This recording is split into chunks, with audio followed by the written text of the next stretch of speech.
Assalamualaikum, sampurasun. Wilujeng tepang deui. Murid-murid ibu di kelas 3 sareng Ibu Abila dina pelajaran bahasa Sunda.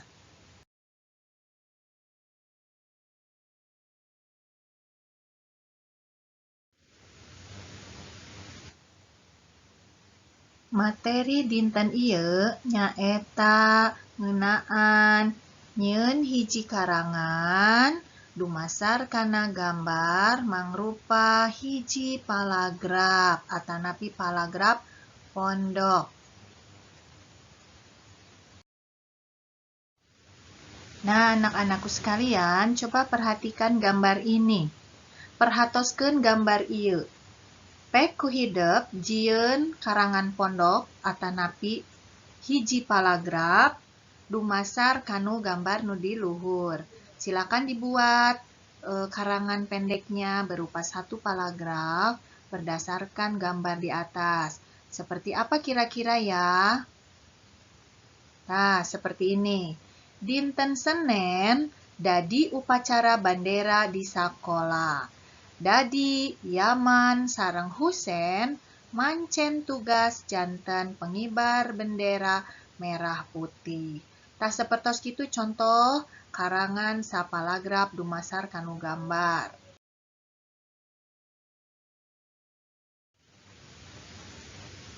Ayeuna perhatoskeun gambar nu kadua. Kumaha contoh karangan pondokna?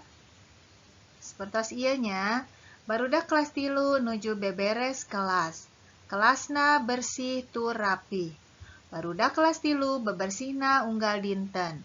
Diajarna janten sarumangat sabab kelasna karaos nyaman. Ya, jadi anak-anak di kelas 3 ini semuanya pada rajin bersih-bersih kelas ya. Bersih-bersih kelasnya tiap hari sehingga pada saat belajar mereka sangat semangat karena keadaan kelasnya bersih dan nyaman. Seperti itu ya. Bisa kan semuanya membuat karangan pondok? Nulis palagraf. Di kaca 33 pancen hidep, ieu di handap aya gambar. Pek ku hidep jieun palagrafna atanapi karangan pondokna dumasar kana gambar. Ulah hilap tanda bacana huruf ageng titik komana kedah diseratkeun anu leres.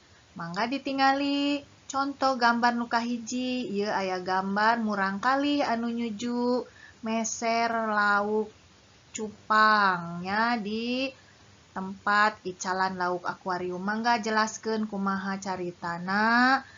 Oke, gambar kadua dicaritakeun. Ieu aya di mana sareng nyuju naon dicaritakeun nya, ditulis palagrafna. Tuliskan ceritanya berdasarkan kepada gambar di atas. Kitu oge kanggo gambar anu katilu mangga dicarioskeun diserat ngeunaan naon ieu karanganana sareng anu kaopat ngeunaan naon diseratkeun di buku hidep di kaca 33. Upami atos mangga dipotokeun dikintun ka ibu.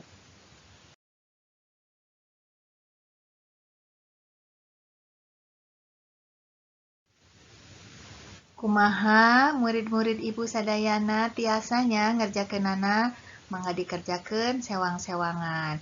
Wilujeng diajar. Wassalamualaikum warahmatullahi wabarakatuh. Hatur nuhun.